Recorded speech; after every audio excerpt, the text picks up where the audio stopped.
From knocking down fires to putting out chemical spills, firefighters rely on their protective gear to keep them safe.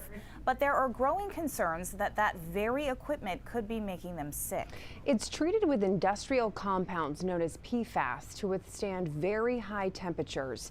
And as News Center Maine's Vivian Lee reports, pressure is mounting in Maine and across the country to ensure firefighting gear is PFAS free. Rob Couture is the Public Information Officer for the South Portland Fire Department. He shows me the protective equipment first responders wear, known as turnout gear. It has an inner moisture barrier layer. The gear has an outer shell, a moisture barrier, and then a thermal liner made to resist flames, water, and oil. Their biggest function, obviously, is to protect us from from heat. But he and other firefighters worry about potential exposure from the very gear designed to save their lives. They're already working in a harmful environment, so do whatever we can to stay safe. Right now, this is what we have. Last month, firefighters from Massachusetts and New York filed lawsuits claiming chemicals known as PFAS used to make the gear carry a hidden hazard linked to serious health problems. The lawsuits are seeking damages from the companies that make the chemicals and manufacture turnout gear.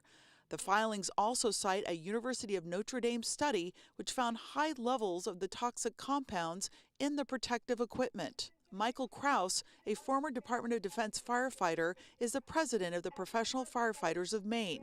The organization represents 1,400 active and retired firefighters, EMTs, paramedics, and other personnel.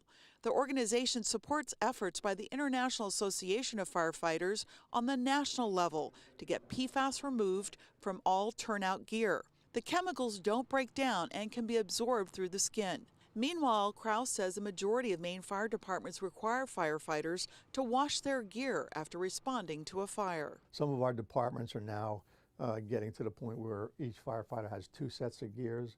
So in case one gets contaminated, needs to be either replaced or decontaminated, they have another set to rely upon. Now, under Maine's rebuttable presumption law, firefighters who have one of 10 listed cancers is considered work-related. Diagnosis, treatment, and disability is usually covered by workman's compensation. Now, union leaders are working on potential legislation that could mandate PFAS blood testing for firefighters. Now, knowing that PFAS is out there as part of our annual physical, you just add another blood test. Couture and other firefighters say while the gear is doing its job, nagging questions remain. How fast is it coming off?